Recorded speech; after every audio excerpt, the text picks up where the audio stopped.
नमस्कार, capital TV Uttar Pradesh पर 4 का चक्रव्यूह देख रहे हैं आप। मैं हूं राधिका राज। आज बताएंगे आपको कौन सी वो 4 बड़ी खबरें हैं जिसने यूपी की सियासत को गर्मा कर रख दिया है। 4 के चक्रव्यूह में सबसे पहले बात राम मंदिर की, जहां 7 दिवसीय अनुष्ठान की शुरुआत कलश यात्रा के साथ हो गई, जहां राष्ट्रपति द्रौपदी मुर्मू के आगमन पर पूर्णाहुति होगी। बताएंगे आपको कैसे राम मंदिर की गरिमा बढ़ाएगी, पूरी डिटेल्स बताएंगे आपको। खबरों में अब बात संभल की, जहां अलविदा जुम्मा नमाज को लेकर सीओ का सख्त संदेश वायरल हो गया है, जिसमें उन्होंने ईरान इजराइल युद्ध के बीच शांति बनाए रखने की अपील की है। साथ ही सड़क पर नमाज पर चेतावनी दी है। ये संदेश क्यों दिया गया, क्या है पूरा मामला, बताएंगे आपको। एक तरफ संभल सीओ के बयान से माहौल गर्म है, तो वहीं दूसरी ओर अभी मुक्तेश्वरानंद सरस्वती के बयान से, जिन्होंने सपा और कांग्रेस को बड़ा झटका दे दिया है। साथ ही अपने बयानों से यू टर्न लेते हुए भाजपा से समर्थन की भी अपील की है। तो गौ रक्षा के मुद्दे पर क्या खेल चल रहा है, क्यों समर्थन दिया गया है, क्यों यू टर्न ले लिया, सब कुछ बताएंगे आपको विस्तार से। 4 के चक्रव्यूह के आखिरी में बात गाजियाबाद की, जिन्होंने जैश ए मोहम्मद से जुड़े संदिग्ध आतंकी सदस्य की धरपकड़ की, जिसने सिंगल ऐप पर ग्रुप बनाकर बातचीत की और युवकों को भड़काने का प्रयास किया। यूपी पुलिस की ये सफलता कैसे आई, पूरी कहानी बताएंगे आपको। तो चलिए बिना किसी देरी के शुरू करते हैं 4 का चक्रव्यूह।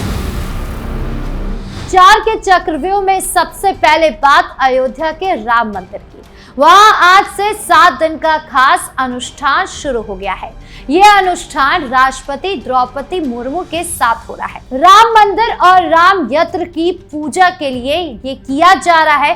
कलश यात्रा दोपहर 12 बजे के बाद मंदिर के लक्ष्मण किला तक निकलेगी। बहुत सारे लोग इसमें शामिल हो रहे हैं। मुख्य यजमान डॉक्टर अनिल मिश्र ने पूजा की, सरयू नदी में नहाए थे, फिर यज्ञशाला में बड़ा हवन शुरू किया गया। वेदों का पाठ हो रहा है, खास मंत्र पढ़े जा रहे हैं। कांची कामकोटि पीठ के शंकराचार्य स्वामी विजयेंद्र सरस्वती के कहने पर यह कार्यक्रम हो रहा है। मुख्य आचार्य चंद्र भानु शर्मा है। 51 आचार्य काम कर रहे हैं। 18 मार्च को राम यंत्र की स्थापना होगी। 19 मार्च को राष्ट्रपति खुद पूजा करेंगे और आखिरी हवन होगा। इसमें 1800 खास मेहमान बुलाए गए हैं। 300 एजेंसियों के लोग, यूपी और उत्तराखंड से 2,500-3 हजार लोग, राम मंदिर आंदोलन के पुराने लोग, 7 राज्यों से 300 संत, केरल की मां अमृता नंदमयी 17 मार्च को 1200 लोगों के साथ आ रही है। 18 मार्च को रामकोट की बड़ी परिक्रमा होगी। सबको घर सजाने और झंडे लगाने की अपील की गई है। ये परिक्रमा पिछले 21 साल से चली आ रही है। ये अनुष्ठान राम मंदिर को और खास बना रहा है। पूरे देश में राम भक्ति की लहर चल रही है। यूपी सरकार ने सबकी सुरक्षा और मेहमान नवाजी के लिए अच्छी तैयारी की है। लाखों लोग जुड़ रहे हैं। क्या ये राम मंदिर को दुनिया का सबसे बड़ा आस्था का केंद्र देगा, समय बताएगा, लेकिन अभी बहुत खुशी और भक्ति का माहौल है।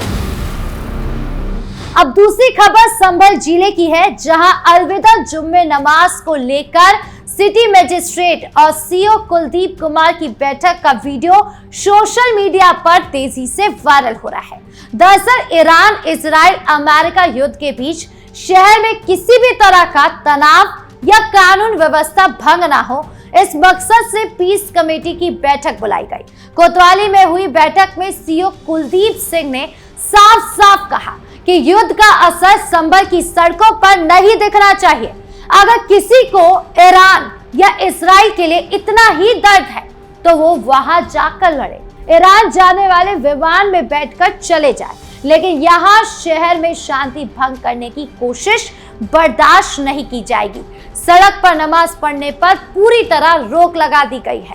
लेकिन कोई आदमी आए, 7-10 आदमी खड़े होकर छाती पीट रहे हैं, हाय हाय हाय साहब ईरान को मार डाला, ईरान को मार डाला। अरे भाई इतना वो है तो चले जाओ ईरान, इसको जाना।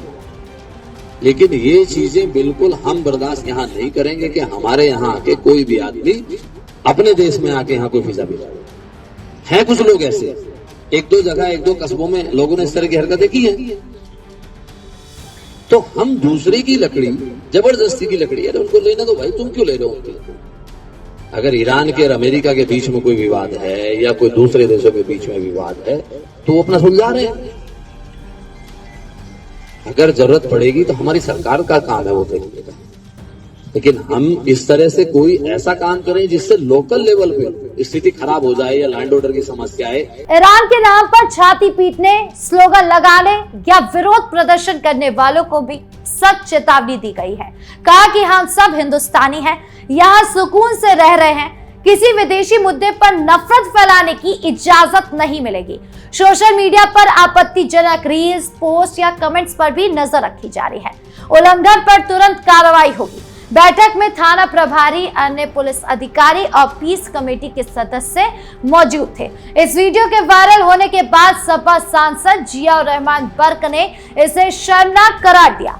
फेसबुक पर लिखा कि पुलिस अधिकारी की भाषा ऐसी नहीं होनी चाहिए, यह अपमानजनक बयान नफरत फैलाने वाला है। शासन को जांच कर कार्रवाई करनी चाहिए। पुलिस का कहना है कि अफवाह फैलाने वालों पर नजर है। शांति बनाए रखने के लिए ये जरूरी कदम है।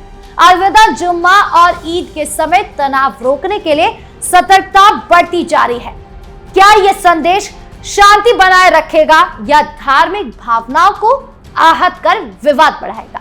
यूपी में कानून व्यवस्था को लेकर योगी सरकार का सख्त रुख एक बार फिर सामने आया है। बढ़ते तीसरी खबर की ओर, जहां अभिमुक्तेश्वरानंद सरस्वती ने सपा और कांग्रेस को बड़ा झटका दिया है। अमर उजाला के खास बातचीत में उन्होंने साफ कहा कि सपा, कांग्रेस या कोई भी विपक्षी दल मुझे इस्तेमाल करने की चतुराई नहीं रखता। हम किसी राजनीतिक पार्टी के लिए काम नहीं कर रहे। हम गंगा, गौ रक्षा और सनातन मूल्यों के लिए संघर्ष कर रहे हैं। ये मुद्दे भाजपा के लिए भी है। अगर भाजपा चाहे तो मेरे साथ आ सकती है। ये बयान लखनऊ के हासिमऊ गौशाला में गौ प्रतिष्ठा धर्म युद्ध यात्रा शुरू करने के दौरान आया। उन्होंने चतुरंगिणी सेना बनाने का ऐलान किया, जिसमें बुद्धि बल, बाहुबल, धन बल और समर्पित लोग शामिल होंगे। उन्होंने गायों को कष्ट देने वालों को वृत्रासुर कहा। सरकारी गौशालाओं की बदहाली पर गहरा दुख जताया। चतुर्गिणी सेना में 4 वेद, 4 संप्रदाय और 4 पीठों का समर्थन है।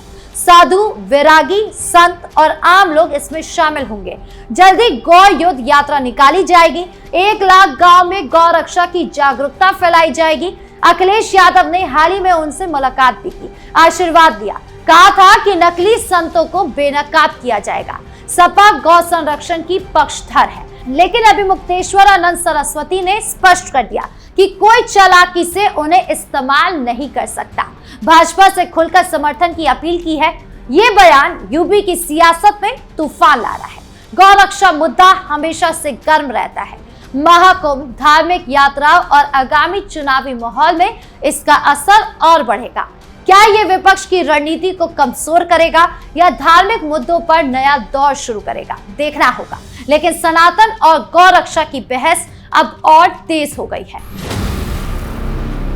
4 के चक्रव्यूह के आखिरी हिस्से में बात गाजियाबाद की, जहां जैश-ए-मोहम्मद से जुड़े संदिग्ध आतंकी सदस्य सावेज और जिहादी की पुलिस ने धरपकड़ कर ली। मोबाइल जांच से खुलासा हुआ कि वो सिग्नल ऐप पर ग्रुप बनाकर युवकों को कट्टरपंथी विचारों से प्रभावित कर रहा था। सावेज जैश कमांडर मसूद अजहर के वीडियो देखता था, युवकों को भड़काने के लिए वीडियो, फोटो और ट्रेनिंग सेंटर के दृश्य शेयर करता था। सिग्नल ग्रुप में आफ्ताब आलम, हमजा जैसे लोग से चैट करता था। स्वात उल हक ग्रुप ज्वाइन करने की रिक्वेस्ट करता था। पूछताछ में स्वीकार किया कि जुनैद, फरदीन, इकराम, जावेद, फजरू जैसे कई युवकों को संगठन में शामिल करने की कोशिश की। परिवार की जांच में खुलासा हुआ कि चाचा अमेरिका और पाकिस्तान में रहते हैं। एक चाचा हिजबुल मुजाहिदीन से जुड़ा हुआ है। पुलिस ने यूएपीए के तहत मामला दर्ज किया। आतंकी गतिविधियों को रोकने की बड़ी सफलता हुई। गाजियाबाद को ट्रांजिट पॉइंट बनाने की साजिश नाकाम हो गई।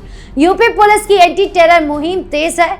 कॉल रिकॉर्ड, चैट हिस्ट्री और ट्रैवल डिटेल्स खंगाली जा रही है। क्या पूरा नेटवर्क बेनकाब होगा, ये अभी देखना बाकी है क्योंकि जांच अभी जारी है। तो 4 के चक्रव्यूह में आज के लिए इतना ही। कैसा लगा वीडियो कमेंट बॉक्स में जरूर बताएं। धन्यवाद।